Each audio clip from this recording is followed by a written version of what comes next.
jemaat yang saya kasih dalam Tuhan Yesus, pagi ini saya akan memberikan beberapa hal pelajaran penting buat kita sebagai anak-anak Tuhan, sebagai orang yang percaya kepada Tuhan Yesus, menerima Yesus sebagai Tuhan dan Juru Selamat.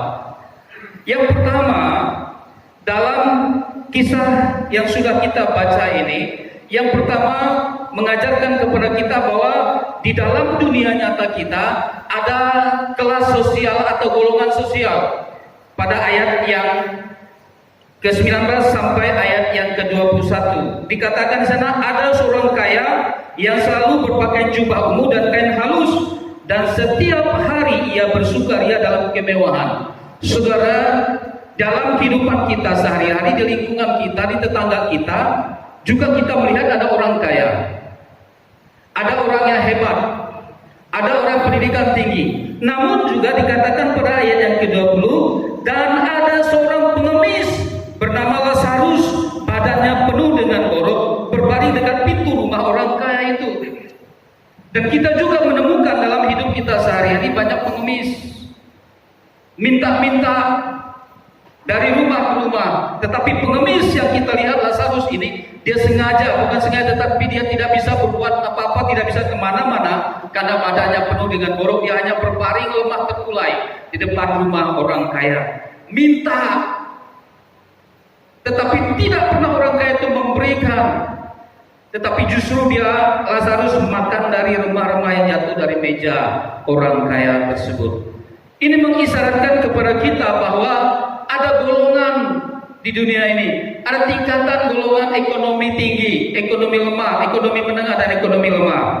Kemudian saya mengutip definisi kelas sosial atau golongan sosial ialah sekelompok manusia yang menempati lapisan sosial berdasarkan kriteria ekonomi. Nah, menurut Aristoteles, dia membagi masyarakat secara ekonomi menjadi kelas atau golongan. Golongan yang pertama, golongan sangat kaya. Nah, itulah orang kaya tadi yang kita baca. Yang kedua itu golongan kaya atau menengah, ya, sangat kaya, kaya, dan yang ketiga itu golongan miskin.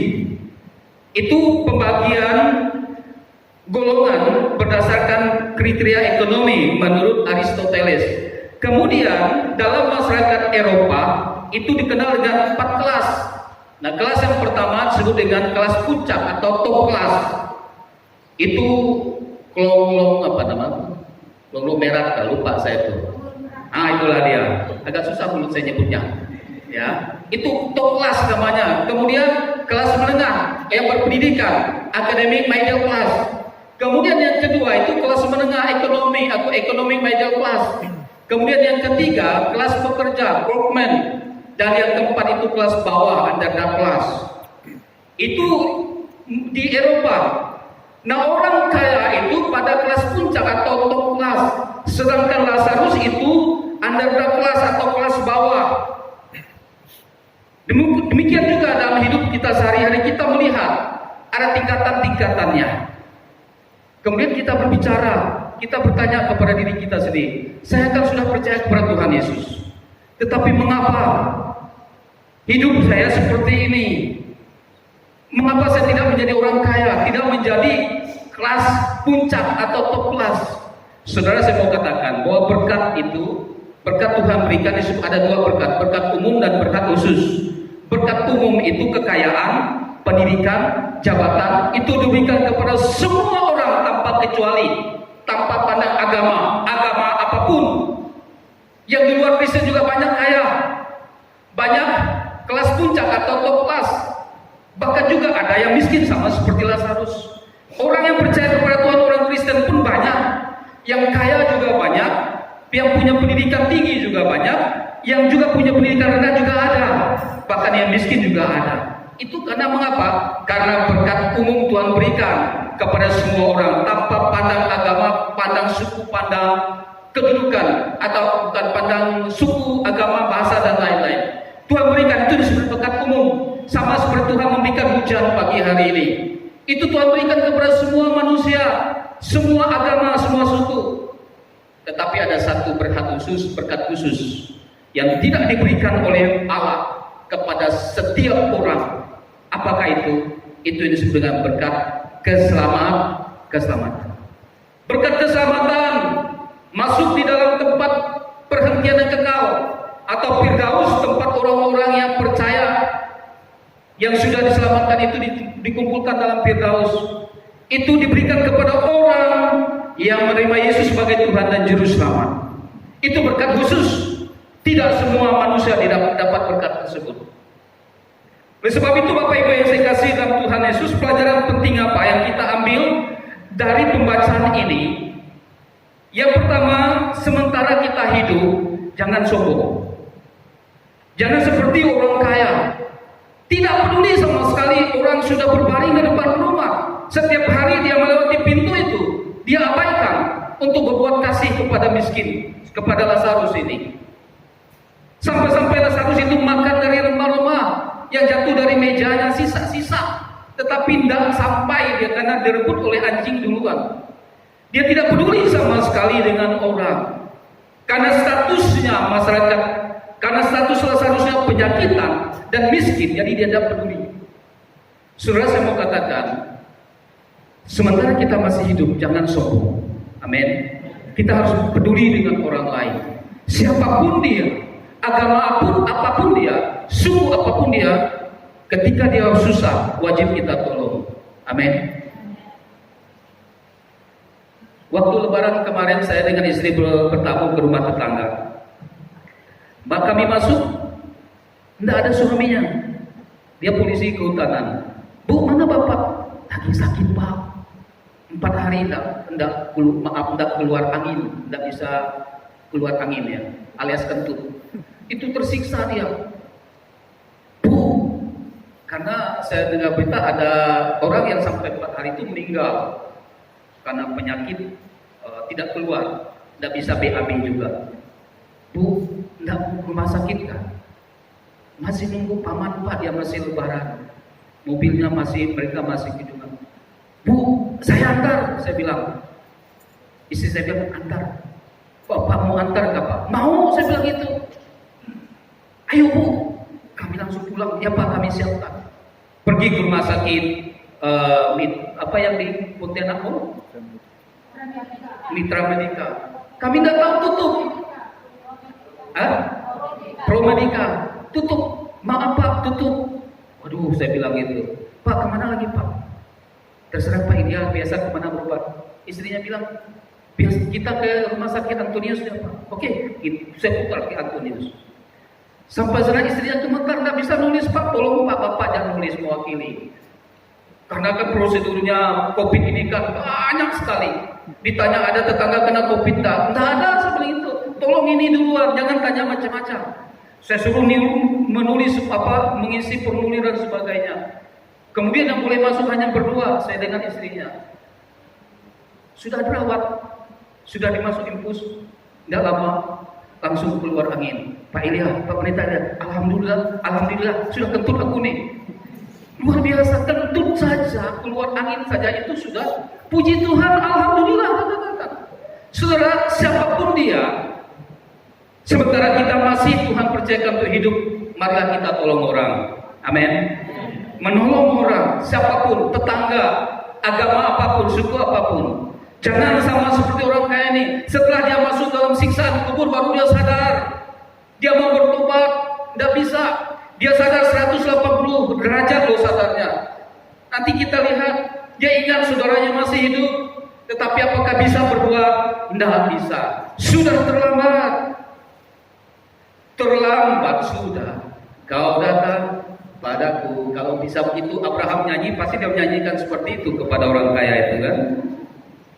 Terlambat, tak bisa. Yang kedua, pelajaran penting, mari kita berbuat baik kepada siapapun tanpa melihat golongan. Apakah dia orang kaya? Apakah dia orang setengah kaya? Apakah dia orang miskin? Sementara kalau kita masih bisa bantu-bantu, kita tidak punya uang, tapi kita bisa membantu dengan cara lain, dengan cara menolong. Saya tidak bisa bantu bapak itu dengan keuangan, tetapi saya bisa bantu membawa dia pergi ke rumah sakit. Itu cara kita menolong orang. Kemudian apa? Karena mengapa? Karena jika sudah di dalam alam maut, tidak ada kesempatan lagi. Kalau sudah di dalam kubur, dalam siksaan api neraka, tidak bisa kita berbuat sesuatu hal untuk menolong diri sendiri pun tidak bisa, apalagi menolong orang. Jadi sementara masih hidup di dunia ini, mari kita terus berbuat baik. Itu pelajaran pertama yang kita dapatkan dari pembacaan ini. Kemudian yang kedua, ayat yang ke-22 sampai 25. Dikatakan di sana 22, kemudian matilah orang miskin itu, lalu dibawa oleh malaikat-malaikat ke pangkuan Abraham. Ayat 23, orang kaya itu juga mati, lalu dikubur, dan sementara ia menderita sengsara di alam maut, ia memandang ke atas, dan dari jauh dilihatnya Abraham dan Lazarus duduk di pangkuannya. Yang kedua, pengajaran penting buat kita, ayat yang ke-22 sampai 24 ini, semua orang akan mengalami yang disebut dengan kematian dan akan mendapat upahnya setimpal dengan perbuatannya. Kalau Tuhan Yesus belum datang kedua kali, semua kita akan mengalami kematian, sama seperti orang kaya dan Lazarus. Siapa yang duluan meninggal di sini? Lazarus yang miskin. Mengapa dia cepat meninggal? Ya wajar dia cepat meninggal karena dia penyakitan, borok. Meninggal dia, mati dia. Tetapi apa yang indah yang dialami oleh Lazarus? Kemudian dikatakan 22, lalu dibawa oleh malaikat-malaikat ke pangkuan Abraham. Dua kali di situ dikatakan ke pangkuan. Ayat yang ke-23 dan ayat yang ke-22 dan 23. Di pangkuan Abraham. Pangkuan bukan berarti Abraham itu tidak ada kerja mangku Lazarus, bukan pangkuan itu maksudnya. Pangkuan Abraham itu, Abraham disebut dengan bapak orang beriman. Jadi ketika orang kaya melihat Lazarus ada di pangkuan Abraham, artinya Lazarus itu ada di dalam sekelompok orang yang beriman, ada di tengah-tengah orang yang beriman. Ya. Dia ada di sekitar Abraham, itu disebut pangkuan Abraham. Jangan kita berpikir pangku itu seperti saya mangku anak saya, mangku bayi, di pangku saya bukan. Artinya bahwa dia ada dikelilingi atau di sekitar orang-orang yang beriman. Karena Abraham itu adalah bapak orang beriman. Mati dia, tetapi malaikat membawa jiwanya ke pangkuan Abraham. Nah, di dalam ajaran teologi, orang yang meninggal dalam Tuhan, dia dikumpulkan dalam satu tempat. Kalau kita baca ini dikatakan di pangkuan Abraham. Dalam bahasa aslinya dia di dalam Firdaus. Firdaus itu ada tempat jiwa orang yang mati dalam Tuhan. Dia dikumpulkan di sana. Tetapi orang yang tidak mengenal Tuhan, orang kaya ini, ayat yang selanjutnya dikatakan, orang kaya itu juga mati, lalu dikubur, dan sementara ia menderita sengsara di alam maut. Orang kaya itu mati sekalipun dia kaya banyak duit. Dia bisa membeli alat olahraga yang luar biasa supaya agak panjang umurnya, tetapi kematian itu ada di dalam tangan Tuhan. Tidak bisa juga, tidak ada jaminan orang kaya tidak mati. Mati dia, tetapi kemana rohnya? Dikatakan di alam maut. Alam maut dalam bahasa aslinya itu Hades. Hades itu tempat penyiksaan. Dia belum masuk neraka, belum lautan neraka. Hades itu tempat yang agak kecil barangkali ya dalam bahasa aslinya. Hades itu ada tempat jiwa orang yang mati yang tidak percaya kepada Tuhan. Apa yang mereka alami? Mengalami penyiksaan di sana. Kita lihat di situ ketika dia lihat Lazarus di pangkuan Abraham, dia minta tolong supaya Lazarus mengizinkan supaya Lazarus itu datang mencelupkan ujung telunjuknya ke lidah, minta air setetes saja. Buru-buru ketika masih hidup, jangankan mungkin satu gelas Lazarus kalau mau beli orang kaya minum pasti ditolak. Karena mengapa? Tangannya penuh dengan penyakit borok. Ini dalam kondisi yang sudah kesakitan karena nyala api siksaan api neraka itu, minta setetes saja, tidak banyak, karena dia merasa kehausan, kepanasan. Saudara yang saya kasih dalam Tuhan Yesus Kristus, semua kita nanti akan mati.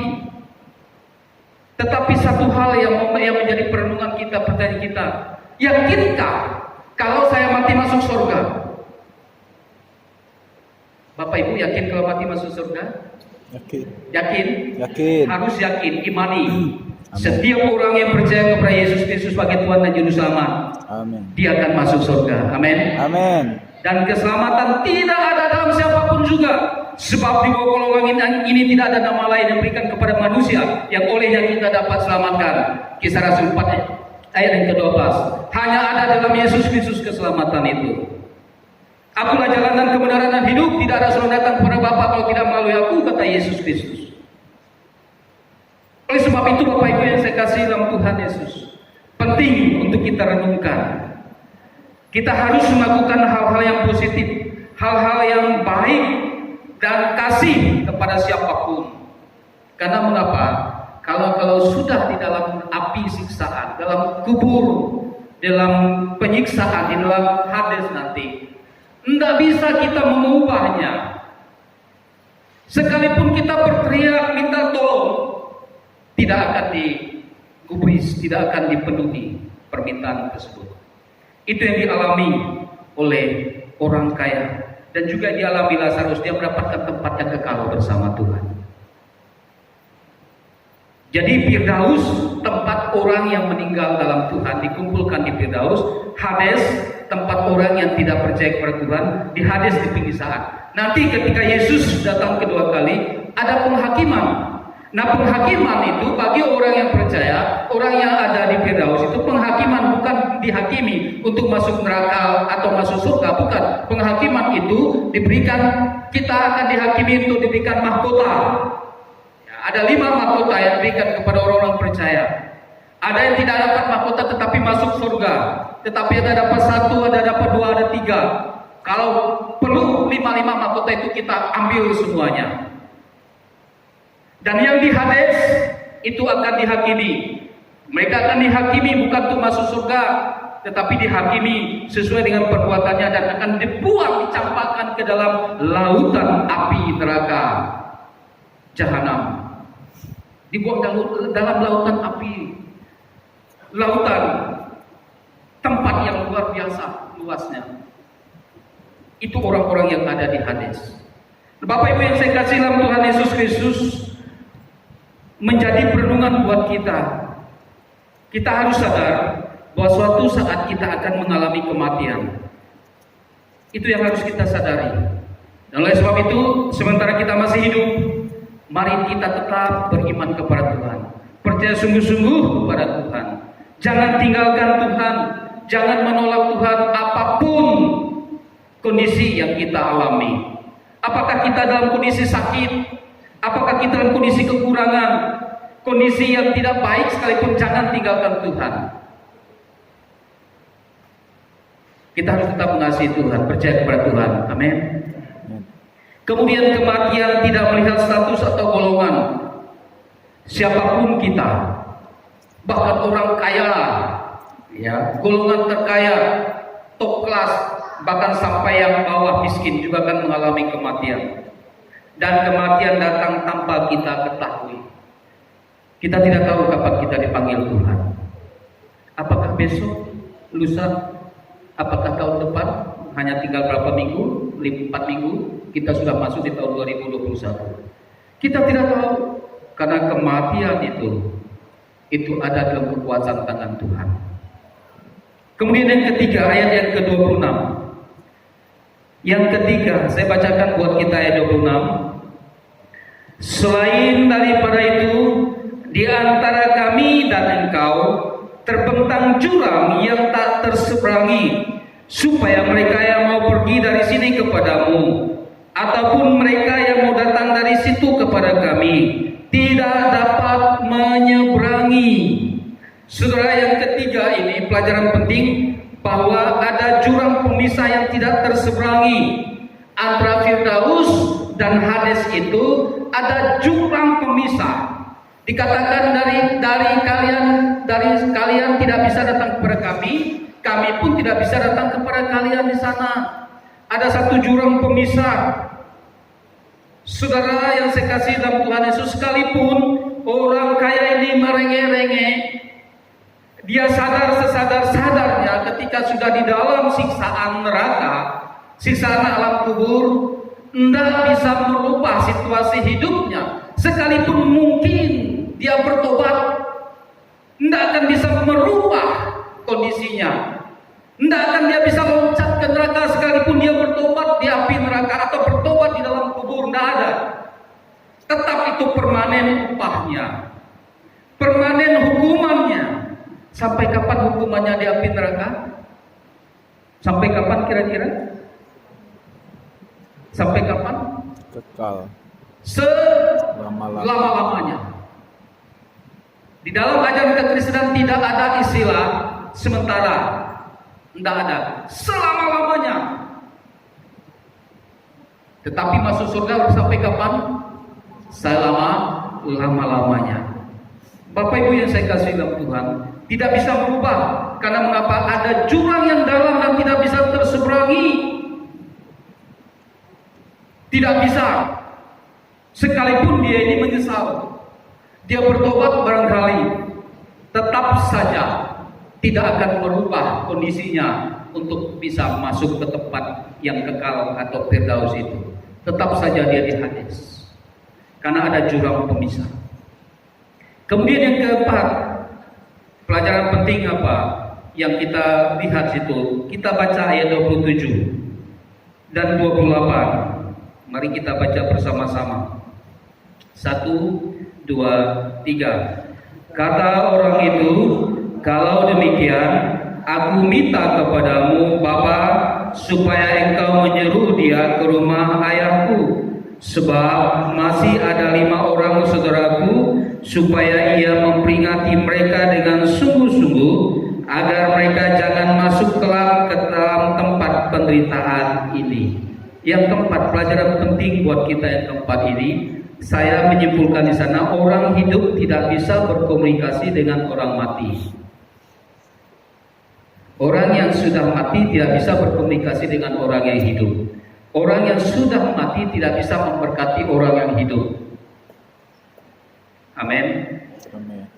Saudara, mengapa saya pernah ditanya mahasiswa begini, Pak, mengapa kita tidak ada bulan khusus untuk mendoakan saudara-saudara kita yang sudah mati? Saya bilang di kekristenan tidak ada yang disebut dengan bulan arwah. Tidak ada. Mengapa, Pak? Karena percuma, saya katakan. Kita tidak ada hak mendoakan mereka yang sudah mati untuk masuk surga. Tidak ada hak kita. Sekalipun keluar darah dari mulut kita mendoakan mereka yang sudah mati supaya masuk surga, percuma, sia-sia. Kemudian orang yang sudah mati juga tidak bisa memberkati orang yang hidup. Saya melihat postingan teman-teman di daerah, di kampung, ikut-ikutan banyak sekali bawa makanan ke kuburan, ya, panggang ayam, hati ayam dibawa ke kuburan. Ngapain? Saya pikirkan, cobalah kasih saya, enak saya makan panggang ayam. Di kubur siapa yang makan? Kalau mereka sudah pulang, anjing yang makan. Kalau saya ada di sana, saya cepat ambilnya. Saya bawa pulang cepat-cepat. Karena mengapa tidak mungkin orang yang sudah mati makan? Dan tidak ada. Dan Alkitab mencatat orang-orang yang sudah mati. Coba kita lihat di sini. Dikatakan Ayub pasal 14 ayat 10 sampai 12, orang-orang yang mati tidak bangun. Tetapi bila manusia mati maka tidak berdayalah ia. Bila orang binasa, di manakah ia?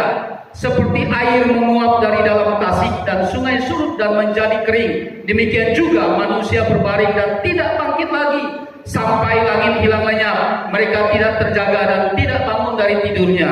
Ayub pasal 7 ayat 9 sampai 10 dikatakan orang mati tidak akan muncul kembali. Sebagaimana awan lenyap dan melayang hilang, demikian juga orang yang turun ke dalam dunia orang mati tidak akan muncul kembali. Ia tidak lagi kembali ke rumahnya dan tidak dikenal oleh tempat tinggalnya. Ini orang mati. Tetapi masih banyak orang yang mau minta petunjuk kepada orang mati. kepada arwah, minta jodoh dengan nenek moyang yang sudah mati, minta kekayaan. Bisakah orang mati dikasih kekayaan, kasih uang? Tidak bisa. Yang kasih uang siapa? Orang yang masih hidup. Orang yang masih bisa bergerak tangannya. Kalau saya minta uang dengan Pak Bernabas, Pak, saya tidak ada uang. Bapak kalau ada uang dia kasih. Nah, masih hidup. Dia bisa kasih, tetapi orang yang sudah mati dalam kubur, baik dalam peti, biarpun kita teriak-teriak di telinganya, tidak akan mengusik dari tempat pembaringan dia, tidak akan bergeming dia, tidak akan dia mendengarkan teriakan kita. Percuma.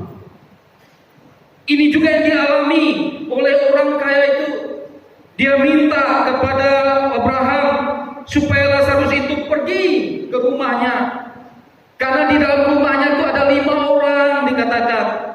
Saudara, rupanya orang yang di dalam alam maut, dalam penyiksaan kubur, masih ingat dengan orang yang hidup, masih ingat dengan saudaranya.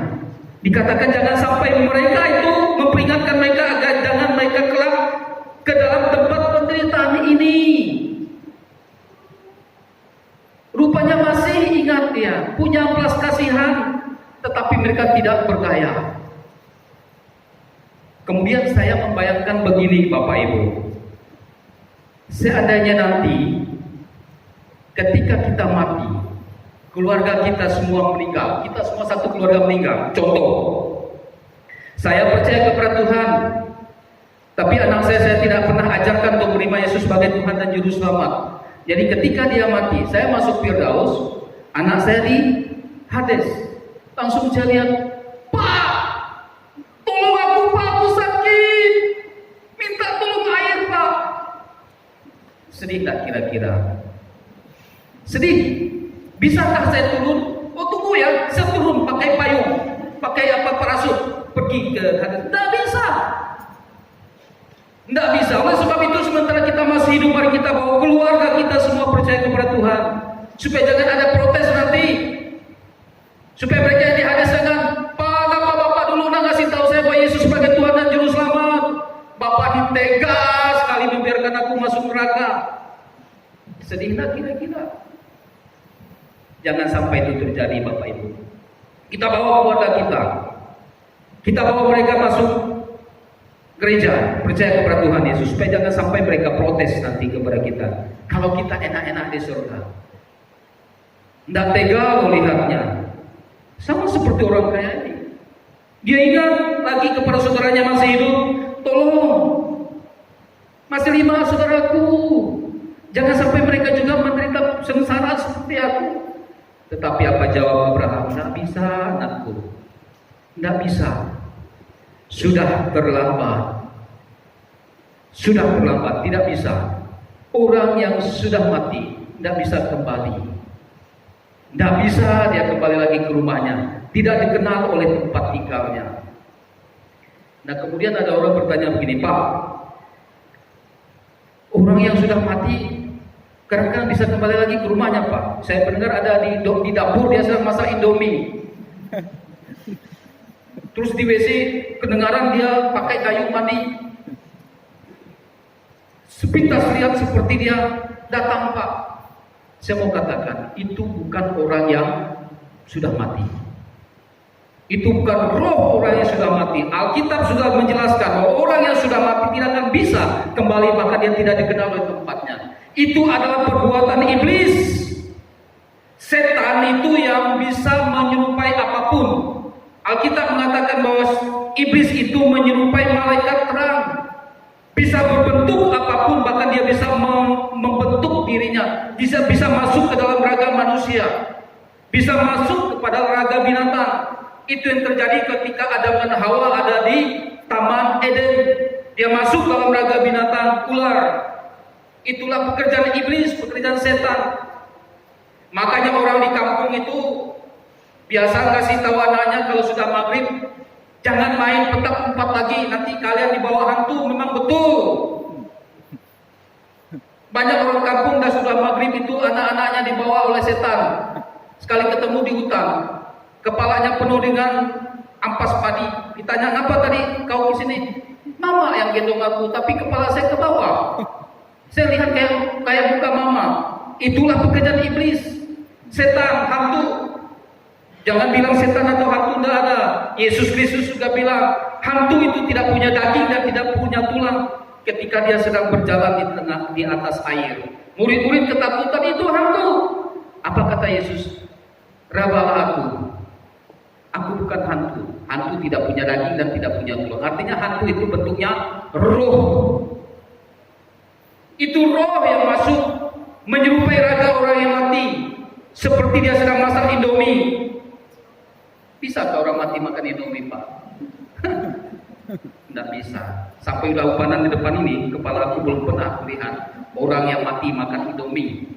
Sekalipun di samping mayatnya, Pak, ini dari Pak Pendeta Elia, ada garam, ada gula, ada kopi. Ya, di kampung seperti itu loh. Kalau kita ada orang meninggal, kita bawa beras, bawa segala uang. Diambil sedikit berasnya. Ini dari Pak Pendeta Elia, ada beras, ada kopi, ada uang. Dia baik dengan Bapak, ini dalam hati aku. Waktu hidup tidak pernah dikasih tahu, di mati tidak ada dia dengarkan itu kan, percuma saja. Itu kebiasaan di kampung, dia ngomong. Saudara, tidak bisa. Orang yang sudah mati, sekalipun kita mendoakan supaya dia masuk surga, tidak bisa. Sia-sia buang-buang energi kita. Sementara masih hiduplah kesempatan ya untuk menentukan pilihan mau masuk surga atau masuk neraka. Dan itu tugas kita untuk membawa keluarga kita. Apakah orang tua kita, saudara kita yang belum kenal Tuhan, bahkan mungkin anak-anak kita barangkali, orang-orang terdekat yang kita kasihi, mari kita bawa kepada Tuhan. Itu bagian yang keempat. Kemudian yang kelima, pelajaran penting apa yang kita lihat? Ayat 27 dan 28, saya kembali membaca ayat ini berulang-ulang. Kata orang itu, kalau demikian aku minta kepadamu, Bapa, supaya engkau menyuruh dia ke rumah ayahku, sebab masih ada 5 orang saudaraku, supaya ia memperingati mereka dengan sungguh-sungguh, agar mereka jangan masuk kelak ke dalam tempat penderitaan ini. Yang kelima, pelajaran penting buat kita, yakni penyesalan selalu datang terlambat. Di neraka orang kaya sudah menjadi sadar akan kealpaannya terhadap jiwanya, sadar dia. Mungkin dia bertobat loh di neraka, tetapi apakah pertobatannya didengar Tuhan? Tidak. Saya yakin orang yang sudah masuk kekekalan di dalam neraka, di dalam penyiksaan, banyak orang menyesali yang bertobat di sana, tetapi sudah terlambat. Dia sadar bahwa dialah orang yang egoistis, orang kaya ini. Di neraka lah dia baru menjadi bijak sekali. Ya, kita lihat sangat bijak dia. Minta tolong karena masih ada saudaranya 5 orang. Ini kan orang yang bijaksana. Maksudnya jangan sampai mereka yang 5 ini masih hidup ikut dia menderita. Sangat bijak ya, tetapi sudah terlambat. Saudara yang saya kasih dalam Tuhan Yesus Kristus, jangan sampai kita yang sudah percaya Tuhan ya menjadi penyesalan di kemudian hari. Penyesalan itu tidak pernah datang duluan, selalu terlambat. Jangan sampai seperti ini terjadi. Dia prihatin, orang kaya ini sangat prihatin dengan nasib saudara-saudaranya. Dan karena itu dia minta ya, atau dari segi lain mungkin dia berdoa kepada Abraham agar Abraham mengutus Lazarus untuk datang. Dia pikir Lazarus itu bisa datang, ya, bisa kembali hidup, bisa berkomunikasi dengan saudaranya yang masih hidup itu. Tetapi Alkitab mencatat bahwa tidak ada hak ya, Lazarus untuk kembali memberitakan kabar sukacita itu kepada saudara orang kaya ini. Saudara yang kasih dalam Tuhan Yesus, jangan sampai terlambat. Kemudian yang terakhir, yang keenam, ayat 29 sampai ayat 30 dikatakan di sana, tetapi kata Abraham, ada pada mereka kesaksian Musa dan para nabi. Baiklah mereka mendengarkan kesaksian itu. Jawab orang itu, tidak Bapa Abraham. Tetapi jika ada seorang yang datang dari antara orang mati kepada mereka, mereka akan bertobat. Ayat 31, kata Abraham kepadanya, jika mereka tidak mendengarkan kesaksian Musa dan para nabi, mereka tidak juga akan mau diyakinkan, sekalipun oleh seorang yang bangkit dari antara orang mati. Yang terakhir, yang keenam, pelajaran penting buat kita. Mari kita dengarkan pesan Nabi. Pesan Nabi ini dapat kita temukan di dalam firman Tuhan, di dalam Alkitab kita yang kita bawa. Di dalam Alkitab ini banyak pesan Nabi, banyak pesan Nabi, banyak nubuat firman Tuhan yang akan digenapi, yang sudah digenapi, yang akan digenapi. Oleh sebab itu, mari kita dengarkan pesan Nabi dan Tuhan Yesus Kristus. Firman Tuhan kita dengarkan, kitab iman kita bisa bertumbuh itu dari mendengarkan firman Tuhan. Jangan bosan-bosan mendengarkan firman Tuhan, sekalipun firman Tuhan ini seringkali disampaikan, ayat ini, pasal ini seringkali dikhotbahkan. Jangan bosan dengarkan firman Tuhan, karena firman Tuhan ini baru setiap hari dalam kehidupan kita. Amin. Dan setelah mendengarkan firman Tuhan, jangan kita dengarkan lalu begitu saja, tetapi kita simpan dalam hati kita dan kita lakukan dalam kehidupan kita. Itulah yang bisa dikatakan yang berbahagia adalah orang yang mendengarkan firman Tuhan, menyimpannya dalam hati, bahkan melakukannya sehari-hari. Bapak Ibu saudara jemaat yang saya kasih dalam Tuhan Yesus Kristus, ke dalam 2 Timotius pasal 3:16 dikatakan, segala tulisan yang diilhamkan Allah memang bermanfaat untuk mengajar, untuk menyatakan kesalahan, untuk memperbaiki kelakuan, dan untuk mendidik orang dalam kebenaran. Jadi firman Tuhan inilah menjadi pedoman kita. Firman Tuhan inilah menjadi patokan kita. Firman Tuhan inilah menjadi sandaran hidup kita. Di dalam firman Tuhan ini memberitakan tentang Yesus Kristus sebagai Tuhan dan Juru Selamat. Inti yang ada di perjanjian lama dan perjanjian baru memberitakan tentang keselamatan hanya ada di dalam Yesus Kristus Tuhan, tidak ada dalam siapapun juga. Menjadi perenungan buat kita berpagi hari ini. Kita mau pilih mana? Ikut Tuhan atau ikut dunia? Kalau ikut Tuhan, ketika kita dipanggil Tuhan, kita akan masuk tempat perhentian yang kekal bersama Tuhan di Firdaus. Tetapi kalau kita ikut pribadi kita, ikut keinginan dunia ini, ikut keinginan setan, ya kita masuk ke tempat yang kekal juga, yang bernama Hades atau neraka jahanam tersebut. Mari kita sementara kita masih diizinkan Tuhan hidup di bumi ini, jika ada keluarga kita yang belum percaya kepada Tuhan, kita doakan, kita sampaikan keselamatan itu adalah nama Yesus Kristus. Supaya kelak ketika Tuhan datang kedua kali, ketika kita dipanggil Tuhan, tidak ada yang protes kepada kita, tidak ada yang marah-marahin kita lagi, tidak ada yang mengatakan kita tidak adil, ya, tidak menyampaikan tentang berita keselamatan itu kepada mereka. Sementara kita masih Tuhan izinkan di dunia ini, mari kita kuatkan iman kita untuk tetap percaya dan mengasihi Tuhan Yesus. Sebelum kita untuk bangkit berdiri,